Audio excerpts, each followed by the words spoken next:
अस्सलाम वालेकुम students. 10th class biology chapter number 14 reproduction वाला हम लोग डिस्कस कर रहे हैं।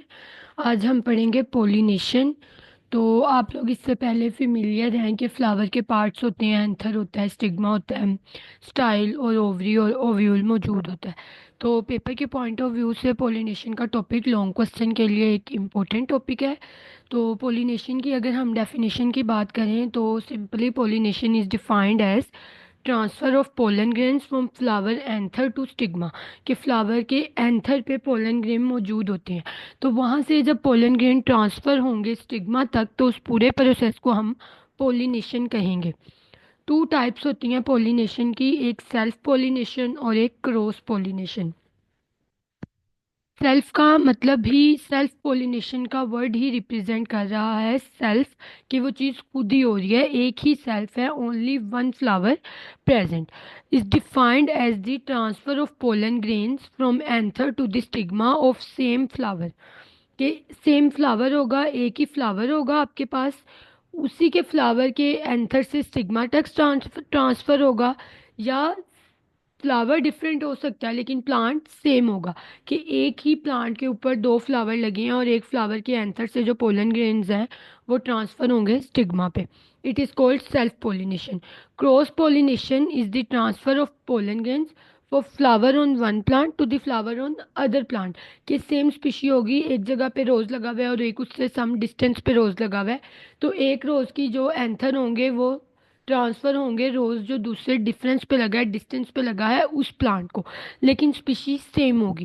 क्रॉस पोलिनेशन खुद नहीं हो सकती, इसमें आपको किसी ना किसी एजेंसी की, किसी ना किसी एक्सटर्नल फैक्टर की ज़रूरत होती है, लाइक विंड, वाटर, बीज, बर्ड्स, बैट और अदर एनिमल्स, जो कि आपके एंथर्स को उठाकर दूसरे प्लांट के एंथर्स तक लेकर जाते हैं।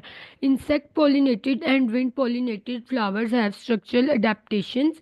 प्लांट्स के केस में अगर हम फ्लावर्स की बात करें तो फ्लावर्स ने अडेप्टेशंस की हैं।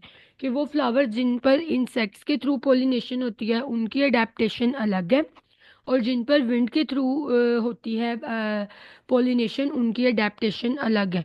तो अगर ये हम डिस्कस करें तो ये आपके पास पोलन ग्रेन्स नज़र आ रही हैं कि पोलन ग्रेन्स जो हैं वो एंथर पे प्रेजेंट होती हैं। सेल्फ पोलिनेशन आपके पास लेफ्ट वाली है जिसमें आपके पास पी की एग्जांपल है, कि उसी प्लांट का जो है आपके पास एंथर है और उसी का स्टिग्मा है। और दूसरे केस में जो हनी बी है वो एक प्लांट के एंथर दूसरे तक लेकर जा रही है, स्टिग्मा तक दूसरे प्लांट के।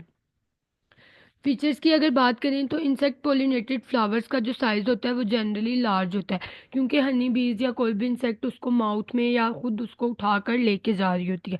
लेकिन जो विंड पोलिनेटेड फ्लावर्स होती हैं उनका साइज स्मॉल होता है, क्योंकि विंड जितनी चलती है उन्होंने उसके थ्रू ही मूव करनी होती है। पेटल्स का जो कलर है इंसेक्ट पोलिनेटेड प्लांट में वो ब्राइटली कलर्ड होता है, कि इंसेक्ट जो है वो उसकी तरफ अट्रैक्टेड होते हैं। और विंड पोलिनेटेड में पेटल्स का कलर जो है वो या तो ग्रीन होगा या कोई भी डल कलर होगा।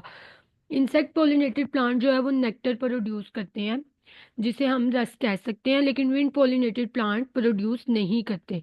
और इंसेक्ट पोलिनेटेड में जो फ्लोरल अरेंजमेंट होती है, जो फ्लावर होता है वो अपवर्ड होता है, खुला होता है, लाइक सनफ्लावर। और जो विंड पोलिनेटेड है वो हैंग डाउन कर रहा होता है इजी, कि वो शेक करे, जैसे पाइनस के केस में होता है कि जितना ज़्यादा विंड होगी उतनी ज़्यादा शेकिंग होगी और उतने ज़्यादा सीड्स या एंथर्स पास आउट होंगे।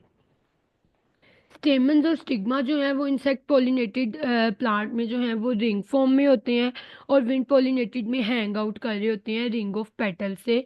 मैंने अभी आपको पाइनस कोन की एग्जांपल दी है। पोलन ग्रेन्स जो है वो इंसेक्ट पोलिनेटेड प्लांट में स्मॉल अमाउंट में प्रोड्यूस होते हैं और हैवी और स्टिकी होते हैं, ताकि इसीलिए हैवी होते हैं, इसीलिए उन्हें इंसेक्ट उठा के लेके जाते हैं। लेकिन जो विंड पोलिनेटेड हैं वो लार्ज नंबर में होते हैं और बिल्कुल लाइट वेट होते हैं, तो जब जितनी ज़्यादा शिद्दत से हवा चलेगी वो उतने ज़्यादा स्कैटर होंगे। स्टिग्मा की अगर बात करें तो पिन हेड स्टिग्मा होता है और स्टिग्मा की कोई भी ब्रांच नहीं होती। लेकिन जो विंड पोलिनेटेड है उसमें फीदरी ब्रांचेस होती हैं ताकि ज़्यादा से ज़्यादा पोलन ग्रेन्स जो है वो मूव कर सकें। इंसेक्ट पोलिनेटेड में आपके पास एग्जाम्पल है सनफ्लावर की, आप देख सकते हैं कि फेस अपवर्ड है और उसमें स्टिग्मा के ऊपर जो है वो फीदरी अपीयरेंस नहीं है। लेकिन जो आप पाइनस देख सकते हैं, पाइनस के केस में जो है वो हैंग डाउन की हुई हैं ब्रांचेस ताकि वो इजीली मूव कर सके। जितनी ज़्यादा शिद्दत से विंड मूव ऑन करेगी, पास आउट करेगी, उतनी ही ज़्यादा शिद्दत से आपके पास जो पाइनस की सीड्स हैं या पाइनस की पोलिनेशन होगी। बनाना फ्लावर और ग्रेप फ्लावर आपके पास एग्जाम्पल्स हैं।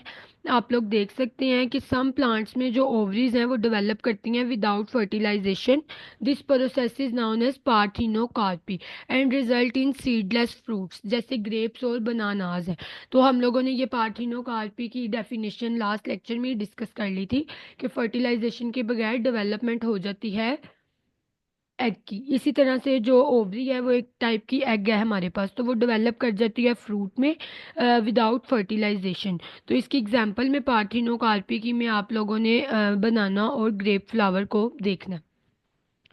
अगर हम बात करें उन प्लांट्स की जो कि इंसेक्ट पोलिनेटेड फ्लावर्स की, तो उसमें बटर कप आ जाता है, रोज़ आ जाता है, वाइल्ड फ्लावर आ जाता है, और सनफ्लावर और ऑर्चिड। और विंड फ्लावर में ग्रासेस आ सकती हैं, विलो और हेजल। आप कह सकते हैं कि विंड पोलिनेटेड में जितने भी ग्रीनिश कलर के प्लांट्स हैं वो, और इंसेक्ट पोलिनेटेड में ब्राइटली कलर्ड प्लांट्स आते हैं। Evolution of seed has been important step in success and spread of flowering as compared to seedless plant like mosses और ferns। तो आपने एमसीक्यूज के लिए ये बात याद रखनी है कि मोसिस और फर्न्स में सीड प्रोड्यूस नहीं होता। सीडेड प्लांट एंजियोस्पर्म्स हैं और जिम्नोस्पर्म है। तो एवोल्यूशन ऑफ सीड जो है वो ओनली फ्लावरिंग प्लांट्स में है। लाइक एंजियोस्पर्म्स को हम फ्लावरिंग प्लांट्स कहते हैं, और जिम्नोस्पर्म को हम लोग सीडेड प्लांट्स कहते हैं, वो फ्लावरिंग प्लांट्स नहीं होते। तो मोसिस और फर्न्स को हम सीडलेस या नॉन सीडेड प्लांट्स क्रिप्टोगैम्स भी कह सकते हैं। यहाँ तक आप लोगों का टॉपिक है। अगर आप लोगों को कोई भी कंफ्यूजन हो तो आप लोग पूछ सकते हैं। तब तक के लिए अल्लाह हाफिज़।